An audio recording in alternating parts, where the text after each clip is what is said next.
There's just a few things I want to go over real quick if you're going to build one of these. First of all, this bracket on the side here, they call this the shackle. And they're marked.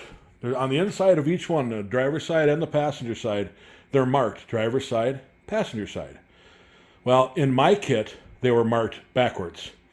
And so I caught it before I got too far because, you know, this is the front of my trailer. And you've got a spring hanger there and a spring hanger back here. And the spring hanger in the front is wider than the spring hanger in the back. That way you have enough width to put your shackles on there and connect your rear leaf spring. In the front, the leaf spring goes right into the front. So just making sure you have your widest spring hanger in the front. Also, if you notice, there's a piece of angle iron right here welded on. And from here to the back is longer than it is from here to the front. The short piece goes in the front. And the wide spring hanger goes towards the front. Also, one more thing I can recommend. When you're putting in this leaf spring and these shackles and this front spring hanger here, these are 9/16 bolts, fine thread bolts. 1, 2, 3, and then 3 on the other side. There's 6 9/16 fine thread lock nuts, and they only thread on one direction. So if you look at this picture here, you'll see the 3 little triangles around the edge of the nut. That goes on last, meaning the other side of the nut without the triangles threads onto the bolt first. That's the direction it goes first. Some of you may know that, some of you may not. And if you don't know that, it can be difficult getting these nuts started the right direction. So just another heads up for you. Another thing I noticed is over here on, this is the driver's side of the trailer.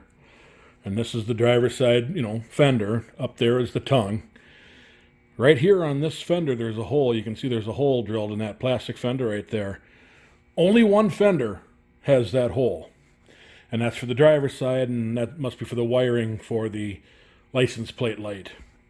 So if you put your fenders on and all of a sudden you don't have that hole there, you can either take the fenders back off and switch it around, or that's just a plastic fender. You could probably drill your own hole, but if you know about it ahead of time, you can put the right fender on the correct side. So another heads up for you. Also, one other thing I wanted to mention is the quality of this trailer so far has really, really impressed me. It's not just punched or stamped sheet metal. Here's my caliper here. It's like 190. Let's see if I can get it. It's like 195. So what's that, like 3/16 steel plus a little for powder coating? The powder coating finish is exceptional. It's very nice on all pieces, inside and out. Each piece comes in the kit individually wrapped, and everything is coated on all sides before you put it together. And the finish is perfect on every piece. See, here's the labels on the inside of the channel that tells you what each piece is. I don't think you could build a trailer from scratch, from raw material, get it all completely built, and then paint it and get a finish this nice, because everything is pre-coated before it's put together. And another thing I want to show you, all of the hardware that comes with this kit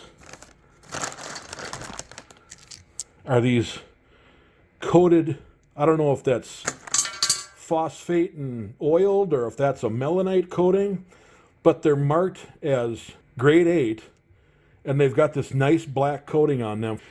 And then on the spring nuts, or not the spring nuts, I guess you call them the twist nuts, whatever you call them, they're zinc coated, but you don't see those once the trailer's put together. Every bit of hardware comes in its own bag. A box full of the square washers. But yeah, very impressed. The raw material itself is coated very well, very shiny. I mean, it's a flawless coating. Nice thick powder coat. I'm liking what I see so far. It's a lot of pieces, it's a lot of bolts. It'll take you a while to put together, but it'll be a nice finished product when you're done. Be careful of the labeling. That's all I got to say. That was the most important part of this video. Please be sure to like, share, and subscribe for more. Thanks for watching.